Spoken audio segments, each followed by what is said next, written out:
Hi friends, आज हम study करेंगे पास्ट पार्टिसिपल और यह एक नॉन फाइनाइट वर्ब्स है जिसके बारे में हम पहले ही डिस्कस कर चुके हैं। अगर आपने वो वीडियो नहीं देखा है तो आप देख लीजिए। इससे पहले हमने प्रेजेंट पार्टिसिपल के बारे में भी डिस्कस किया है और अब हमारा जो टॉपिक है वो है पास्ट पार्टिसिपल।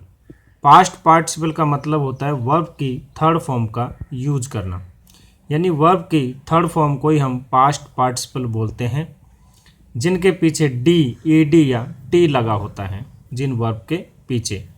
तो चलिए शुरुआत करते हैं कि पास्ट पार्टिसिपल का यूजेज कहाँ कहाँ होता है। सबसे पहला प्रेजेंट परफेक्ट टेंस बनाने में।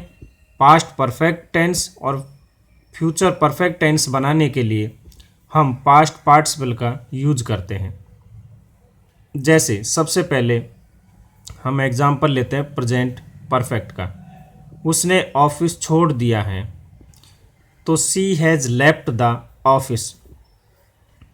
यहाँ जो लेफ्ट है वर्ब की थर्ड फॉर्म, ये पास्ट पार्टिसिपल के रूप में यूज हुई है, क्योंकि हमने जब फाइनाइट एंड नॉन फाइनाइट का चैप्टर पढ़ा था तो हमने बताया था कि जब यदि अगर सब्जेक्ट बदल जाता है तो फाइनाइट वर्ब चेंज होती है, जबकि नॉन फाइनाइट वर्ब चेंज नहीं होती। तो लेफ्ट यहाँ नॉन फाइनाइट वर्ब्स है।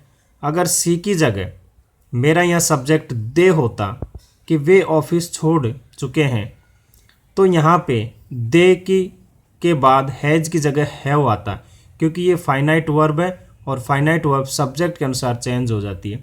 तो होता they have left the office, और जबकि लेफ्ट जो है सी के साथ भी लेफ्ट ही होता, दे के साथ भी लेफ्ट ही होता, यानी सब्जेक्ट चेंज होने पर जो है लेफ्ट चेंज नहीं होता। तो मतलब ये वर्ब नॉन फाइनाइट वर्ब कहलाती है, जो कि वर्ब की थर्ड फॉर्म के रूप में यूज हुई है, तो इसे हम पास्ट पार्टिसिपल कहते हैं। सेकंड, यदि अगर एग्जाम्पल देखें पास्ट परफेक्ट का, वह मेरा नाम भूल चुका था, तो he had forgotten my name, और फॉरगॉटन वर्ब की थर्ड फॉर्म यहाँ पास्ट पार्टिसिपल के रूप में यूज हुई है। तीसरा एग्जाम्पल देखें फ्यूचर परफेक्ट का, कि सीता गाना गा चुकेगी, तो सीता विल हैव संग ये सॉन्ग। ये वर्ब की थर्ड फॉर्म है जो कि पास्ट पार्टिसिपल के रूप में यूज हुई है। ठीक है। इसके अलावा पास्ट पार्टिसिपल का यूज एडजेक्टिव के रूप में भी होता है, यानी कि विशेषता बताने के लिए भी। जैसे this is a fried fish, यानी यह एक तली हुई मछली है। तो यहाँ मछली की विशेषता बता रहा है कि मछली कैसी है, फ्राइड है, तली हुई है। तो यहाँ जो फ्राइड है वर्ब की थर्ड फॉर्म का यूज एडजेक्टिव के रूप में यूज हुआ है, जो कि एक पास्ट पार्टिसिपल है। I need a boiled egg, ठीक है, कि मुझे एक उबले अंडे की आवश्यकता है। तो I need a boiled egg, मुझे एक उबले अंडे की आवश्यकता है। तो कैसे अंडे की आवश्यकता है, उबले हुए की, यानी बॉयल्ड। तो बॉयल्ड एग यानी उबला हुआ अंडा। तो ये वर्ब की थर्ड फॉर्म है बॉयल का। तो यहाँ पे ये पास्ट पार्टिसिपल के रूप में यूज हुआ है। पुलिस वांटेड ये रिटन स्टेटमेंट, यानी पुलिस एक लिखा हुआ बयान चाहती थी। तो पुलिस कैसा बयान चाहती थी, लिखा हुआ।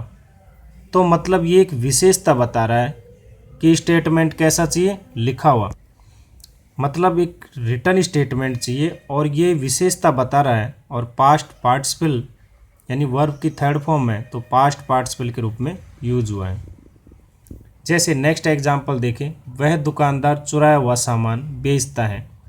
That shopkeeper sells stolen goods, तो कैसा सामान बेचता है, चुराया हुआ। तो ये सामान हुआ चुराया हुआ, और इसकी विशेषता बता रहा है कैसा, गुड्स सामान, और इसकी विशेषता बता रहा है कि कैसा सामान बेचता है, चुराया हुआ। तो स्टोलन यानी एक तरह से गुड्स की विशेषता बता रहा है ये स्टोलन। तो यहाँ पे वर्ब की थर्ड फॉर्म का यूज हुआ है, जो कि एडजेक्टिव के रूप में कार्य कर रहा है, एक पास्ट पार्टिसिपल है। इसके अलावा पास्ट पार्टिसिपल का प्रयोग पैसिव वॉइस में भी किया जाता है। जैसे a tiger was killed by him, यानी एक टाइगर उसके द्वारा मारा गया। तो यहाँ किल्ड जो है वर्ब की थर्ड फॉर्म का यूज है, जिसको हम पास्ट पार्टिसिपल के रूप में यूज हुआ है। My watch has been stolen, यानी मेरी घड़ी चोरी हो गई है या मेरी घड़ी चुराई गई है। तो यहाँ पे स्टोलन जो है वर्ब की थर्ड फॉर्म का यूज है और यह एक पास्ट पार्टिसिपल के रूप में यूज की गई है। इसके अलावा पास्ट पार्टिसिपल भी दो मेन सेंटेंस को जोड़ सकते हैं जो पूर्ण हुए कार्य समय को दर्शाते हैं। यानी पास्ट पार्टिसिपल द्वारा भी हम दो सेंटेंसों को जोड़ सकते हैं जो कंप्लीट हुए कार्य को दर्शाता है। जैसे उसके दोस्त के द्वारा धोखा देने के बाद वह दिवालिया हो गया। तो उसके दोस्त के द्वारा धोखा देने के बाद वह दिवालिया हो गया। तो पहला कार्य क्या था, उसके दोस्त ने धोखा दिया। ठीक है, तो यहाँ पे हम पास्ट पार्टिसिपल का यूज़ कर सकते हैं, वर्ब की थर्ड फॉर्म का यूज़, कि deceived by his friend he become bankrupt, यानी वह दिवालिया हो गया। तो यहाँ डिसीव्ड यानी धोखा देना वर्ब की थर्ड फॉर्म का यूज़ कर सकते हैं। पास्ट पार्टिसिपल के रूप में हम दो सेंटेंसों को जोड़ सकते हैं जो पूर्ण हुए कार्य को दर्शाते हैं। उम्मीद है दोस्तों आपको ये टॉपिक पसंद आया होगा। मुझे लाइक करें, सब्सक्राइब करें और देखते रहिए मेरे साथ। अगला टॉपिक होगा हमारा परफेक्ट पार्टिसिपल का। Thank you.